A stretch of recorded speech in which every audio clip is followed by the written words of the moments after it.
1967, I was pretty much like any of you young guys out there in the room tonight. I was attending Grossmont Junior College part-time. I was foolish enough to think that the draft wasn't going to catch me, even though I didn't have an S2 deferment, and I was quite wrong. I don't have to justify why I made a choice to go over there, because I didn't. Actually, the president sent me a letter and said, "Congratulations, you've been selected." So I entered the Army in August of '67, went through my first training in Fort Ord. I was sent back to Louisiana for my advanced infantry training. In the winter, I wasn't quite sure why the Army had us in winter snowy conditions in Louisiana to train for Vietnam. I guess it was the swamps back there, but that time of year they were frozen. As I went through advanced infantry training, the Army continued to give me opportunities to go to additional training, and so I accepted. I scored high on some tests, and they said, would you like to go to NCO school, or actually, would you like to go to officer training school? And I said, well, what's that mean? They said, well, you have to spend another year or two in the Army. I said, no, thank you. They said, would you like to go to NCO school? And I said, yeah, I'd like to do that. What it was basically is I went through another 18 weeks of training and was trained in advanced infantry and combat leadership at Fort Benning. After that, they said, gee, you want to go to jump school? I said, sounds exciting. All the time, this was keeping me actually out of Vietnam. Went through Fort Benning Jump School. After that, I did on-the-job training in Fort Lewis, Washington. And at that point, I'd actually been in the Army 1 year. Most guys had been in the Army less than 6 months and were in Vietnam. In August of 1968, I shipped out to Vietnam, and I was an E5 non-commissioned officer, Sergeant E5. I transferred into my unit, which was 3rd Battalion, 187th Infantry, and went to their forward rear area, which was in Tay Ninh. I spent one night in that area. One of the company clerks said, hey, I'm going to the hospital to visit one of our sergeants that got wounded. You want to come along? I said, sure. Wasn't quite sure what I was going to see. It was kind of a shock for me to walk into an evac hospital and see guys wounded there. I tried to be polite. I chatted with this guy. What I didn't know is the following day I would take command of his squad because he had been wounded. The next day I reported for duty. I was assigned his squad. And at 20 years old, I was assigned to take 12 men into combat out 1,000 meters a click for a night ambush. That was my first day in combat in Vietnam.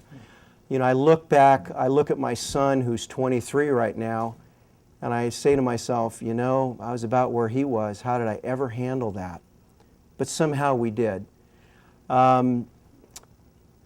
In September of that year, a couple months later, our unit to the 3rd Battalion, 187th, did not have a standard area of operation, or AO, like most units did. The commanders in Vietnam considered our unit a very strapped unit, a very together unit. I transferred into a unit that had been there since December of '67 and had come over as a unit. They would place them wherever the activity was hot. They placed us near the Hobo Woods in Cu Chi, right near where a suspected North Vietnamese regular army regiment was. Now we were battalion strength. That's probably about a 5-to-1 ratio. They were outnumbering us 5-to-1. It was a free fire zone. There were no black pajama VC in that area. These were regular North Vietnamese infantry, well-trained soldiers, fully armed. Everyone had AK-47, they had artillery units, etc. My first combat was the night they decided to surround our battalion area and try to take us out. We prevailed. We had good intel, we had platoon-size ambushes out, and we basically cleaned their clock and came away pretty clean. The unit that I served with, I was so honored to be with that unit. They were so well revered by our side and their side. We were the only unit that did not wear camouflage patches. this eagle was full color on our patches in Vietnam. And you guys know that you always wore the, the camouflage patches. I felt very fortunate that I was with a unit that was so well together. With that understanding, my whole tour over there, I only lost one guy in my platoon that was wounded minorly. I really came back from Vietnam, and hearing other stories, realized that I was really blessed. My tour was in many ways really blessed because I didn't see a squad leader, a good friend like Ray, die in front of my eyes. But I did see combat. I spent many nights in the jungle sitting on top of a hill staring into the darkness and going through that whole stress of combat. November of that year, we were transferred up to the city of Hue. I think most of you people know where Hue is, up towards the north. We reported to Camp Evans and began operations in the hills west of Camp Evans. Most of my tour was out in the jungle. I would spend 10 days to 2 weeks in the jungle. We carried all of our supplies with us, and we did nothing but look for the enemy. I appreciate the guys that had to work in the villages because that was hard, not knowing who the friendly were and who the enemy were. Our unit always operated in free fire zones where it was cut and dry military activity. Because we saw very little action up in the north, we had new guys transferring into my squad that didn't take combat seriously or combat zone seriously. They began to fall asleep on guard duty. Out of a sense of self-preservation, I volunteered for the recon platoon, which had tougher and more dangerous duty, but at least the guys were staying awake on patrols and guard duty at night. Because I was the 5th NCO in the platoon, they didn't have a squad for me to command, so I was kind of in an outside position. About a month later, after monitoring some radio devices, in fact, let me just share a little bit. In Vietnam, we had quite a bit of technology, at least in 1968. As a squad leader, I carried night vision scope in the field with me. Some of you may think that that's fairly new to the military, but it wasn't. I had a starlight scope in Vietnam. We also had radio sensors in the field, and I controlled artillery battery that would call in pre-plotted artillery targets on trails that were miles from our position because we had radio sensors on the trails. So I got exposed to some very high-tech warfare over there. Because there was no real command position for me in the recon platoon, the battalion first sergeant, or first sleeve, I guess we all call him first sleeve. Marines call him what, gentlemen? That's the top. He got a request for an opening to military advisors, the ones that went in and cleaned up the beach for the Marines. And that's this patch on this arm over here. And along about the end of April of '69, I was assigned to a 3-man military advisory team to the 3rd Battalion, 3rd Brigade ARVN unit of the 1st ARVN Division out of Hue.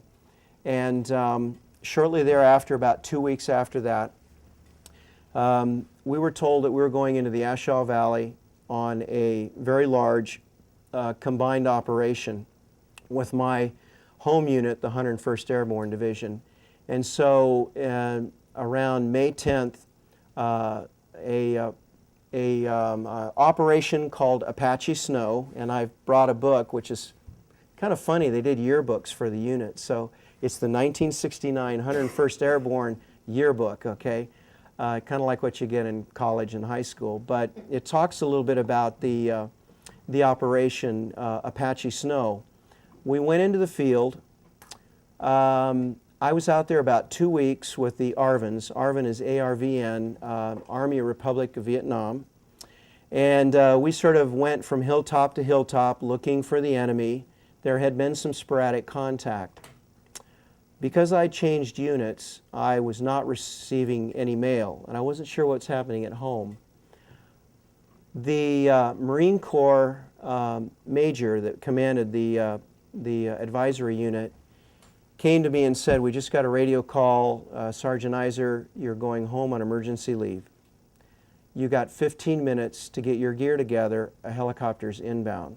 Well, I had no idea why I was going home on emergency leave. The only reason they pick you up from the middle of Vietnam, the middle of the A Shau Valley, which was the hottest place in that country at that time, is something was wrong at home.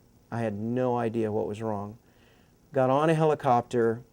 3 days later, dressed in the same fatigues I wore in the A Shau Valley with the mud stains still on them, I was standing in Travis Air Force Base outside of Oakland. Talk about culture shock.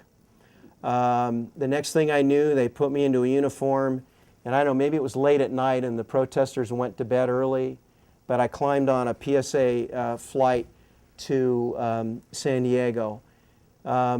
By that time, I knew why I was coming home. My mother had been diagnosed with terminal cancer, and when the doctor came in and said, "Is there anything I can do for you?" she said, "Excuse me, yes, could you get my son home from Vietnam?" She died about a year after I came home from Vietnam. And I want to explain why that's so poignant to me. I want to give you perspective. But I want to finish my story before we go back and I give you perspective on why my leaving the A Shau Valley on May 18th, 1969, because my mother was terminally ill, was so significant to me. I came home. I spent 4 more months in the Army. They compassionately reassigned me to the closest base in LA, and because my mother was dying, and they put me on honor guard duty, doing burials, cemetery work. The Army was real nice. I got out of the Army, didn't think much about it. I was cool. Went back to college, got married. About 6 months later, almost killed a guy. You might want to ask me about that story. I just still didn't think there was much wrong with me. Got a degree and went on with life. My marriage only lasted 5 years. Still didn't think that had anything to do with Vietnam. Went on with life. About 15 years ago, I started getting in touch with the reality of my service in Vietnam. And here's the reality and why it was so poignant to me to share that because my mother was terminally ill, I came home on May 18th. You see, May 22nd, the ARVN unit I was with and Charlie Company of 3rd Battalion, 187th, made their first contact on Hamburger Hill. I was headed up Hamburger Hill. I missed it by days. And to be even more poignant, about 10 years ago, I picked up this book on Hamburger Hill. I was almost to the end, and I was reading about my old infantry company, Charlie Company, that was getting chewed up really bad. And I get to this one paragraph, and I'd like to read it to you because it really hit home on how much I'd really tried to shut out Vietnam and how I really couldn't. And the author writes, he's talking about the first of the 506 unit. After a hard 2-hour fight during which they cleaned out numerous enemy bunkers and trenches, they reached the southern edge of Hill 973, Dong Ap Bai, Hamburger Hill, at 3 o'clock in the afternoon. There they linked up with the 2nd Battalion, 3rd Brigade ARVNs and dug in. Earlier in the morning, the ARVN had run after their 2 American advisors who were wounded, but their officers had managed to rally their men and lead them back up the mountain. Those are the 2 guys I left behind. This book could have read 3 advisors were wounded. I don't know how close I ever was in Vietnam. Only God knows how close I was. I've come back, got in touch with my PTSD through Point Man, had a trip to go to Russia. I ended up meeting some Vietnam vets that were Russian advisors, that you might want to hear that story as to what their attitude was towards us. And today I walk proudly as a Vietnam vet, having made peace with my past and knowing that what I did in Vietnam was very honorable. And I thank you all so much for allowing me to come here and to share a little bit of my experience and what I went through as a Vietnam vet. Thank you.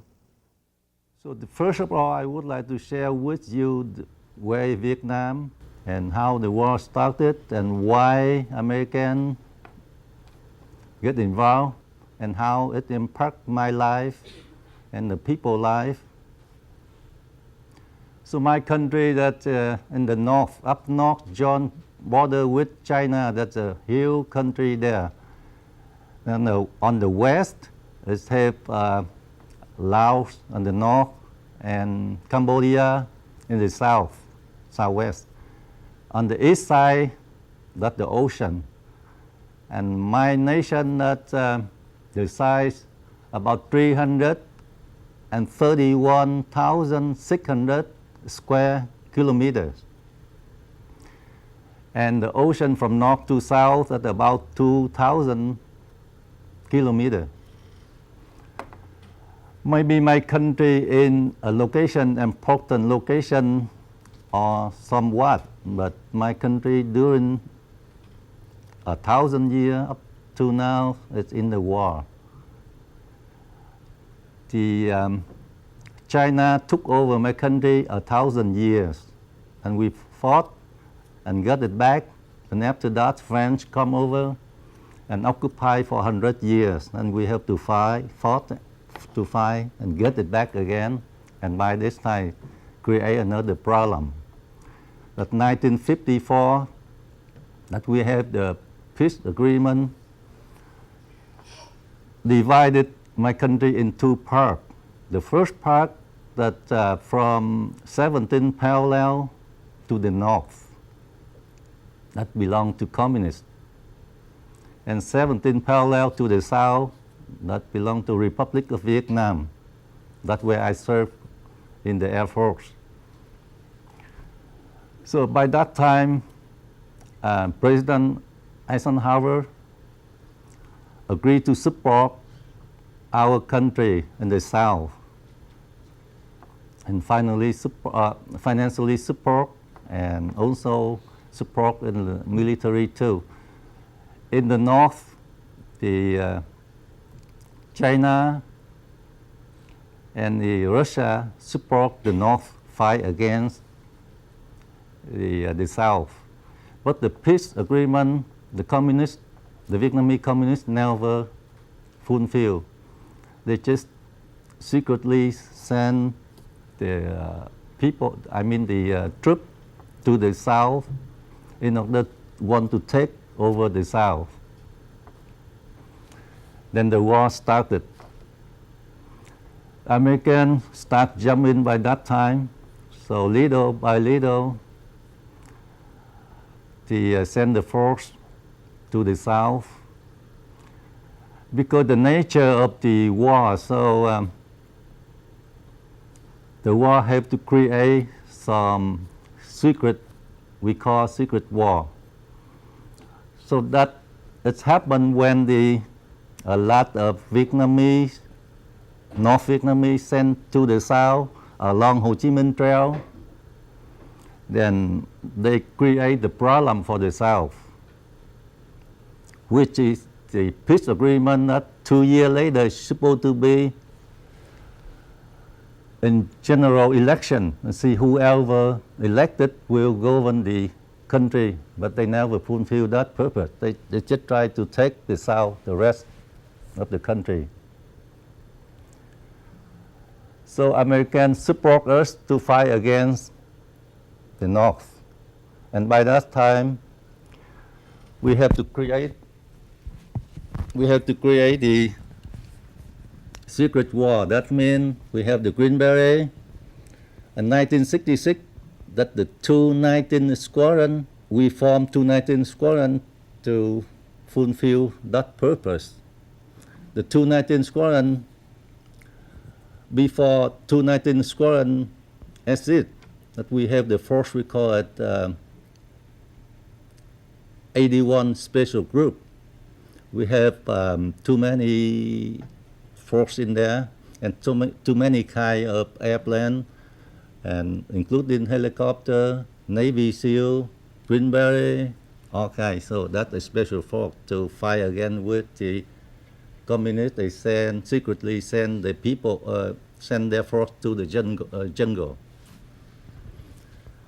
So that time I was about 20 by that time in 1964.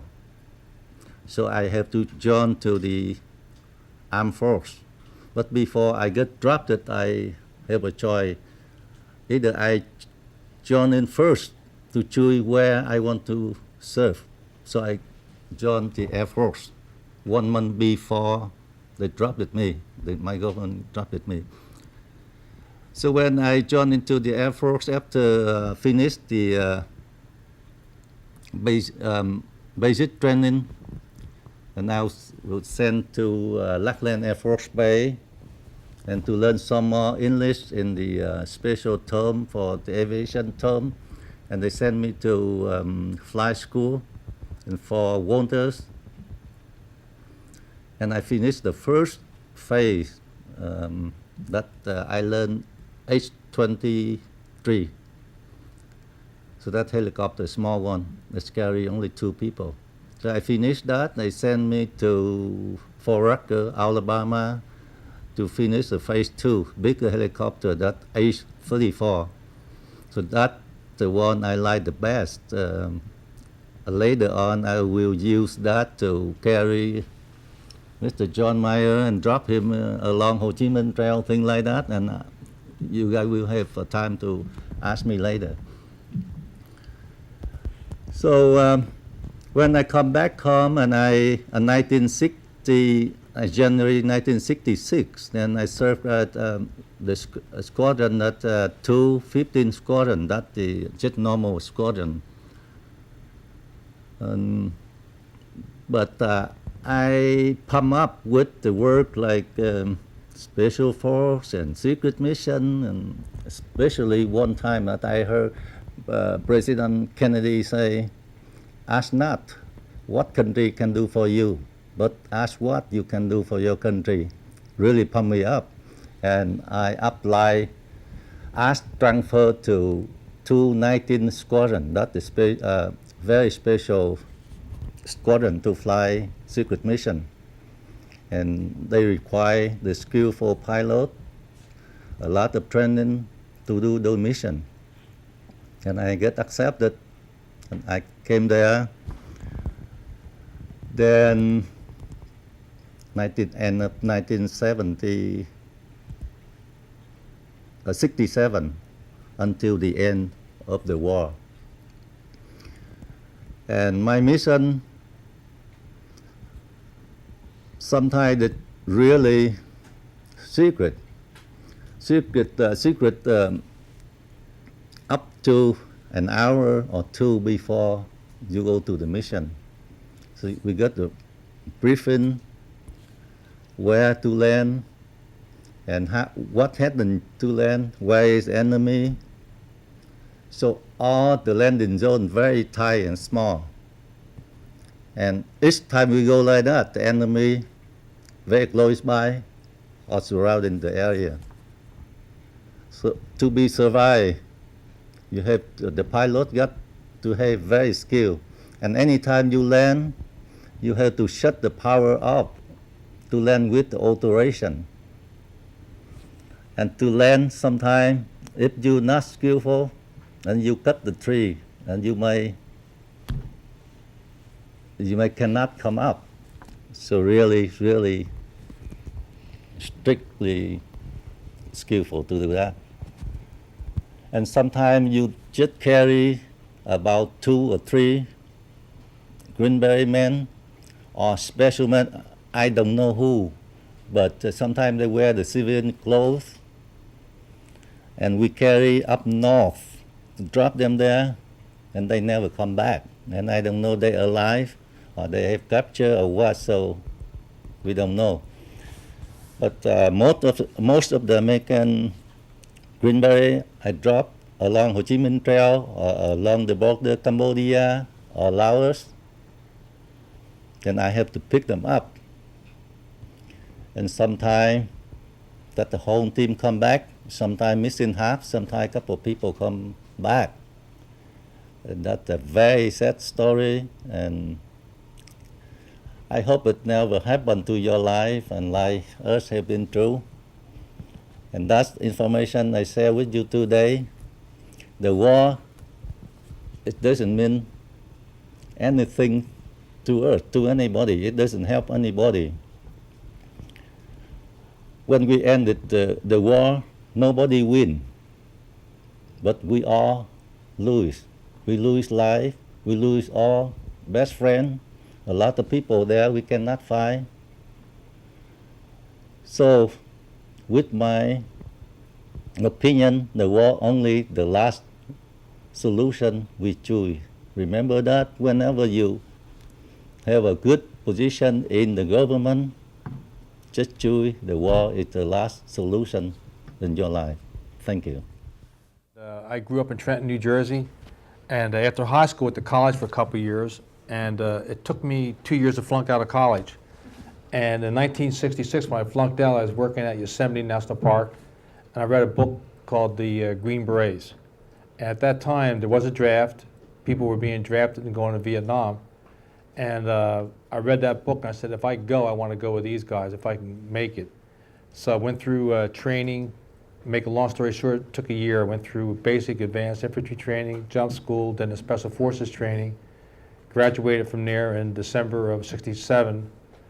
Had some more training after that. Went to Vietnam in April. And while we were there, several people, the older special forces guys we met in Vietnam, we went to Nha Trang, which was the headquarters for the 5th Special Forces Group. And they said, when you get your new assignment, guys, don't volunteer for CNC. That was called Command and Control. And at that time, unbeknownst to us, it was a secret war where we had small recon teams that were going across the fence into Laos, Cambodia, and North Vietnam. So, of course, myself, my buddies, and I, when they said, don't do that, when the recruiter came by and said, hey, we're looking for recruits for CNC, yeah, take us, take us. And that was the way we volunteered. In our case, like Harry and I, we were basically triple volunteers. We volunteered to go into the Army, we volunteered to go to Special Forces, we volunteered to go to Vietnam, and then, of course, we were there with CNC. The secret war at that time, when we went in, you had a briefing. At the end of that briefing, you were given a paper that said, you will not talk about this for 20 years. You cannot write about it, don't take pictures, don't tell your parents or anybody else. And that was our quick introduction to the secret war. After the training, we had a couple of weeks of in-country training, and then from there I went to our base, which was, in my case, was Phu Bai. It was called FOB-1. It was 10 miles south of the way, and I flew up on a helicopter that was flown by the Vietnamese pilots, and they were in the 219th Special Operations Squadron, which was all South Vietnamese pilots. And we flew into camp. Myself and a couple other Americans were on that helicopter. We got off, and a recon team got on the helicopter. The chopper took off, and the team was Spike Team Idaho. It was 2 Americans and 4 Vietnamese. They disappeared, never to be seen again. So a few days later, we had an opening on recon, and a guy I played softball with in training group was a team leader. He says, hey, I need a radio operator. What about you? Sure. So for a few months after that, we trained, and by August, we ran a couple of missions.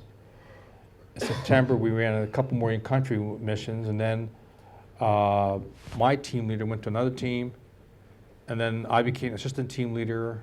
We had one mission, then I became the team leader, and throughout the rest of '68 and into '69 till April '69, I was on Idaho, came home, went back to the States.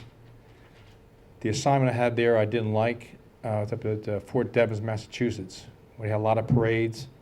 I felt a little bit guilty about leaving my Vietnamese behind the team. I volunteered to go back. I went back for a second tour. I was there for 6 months.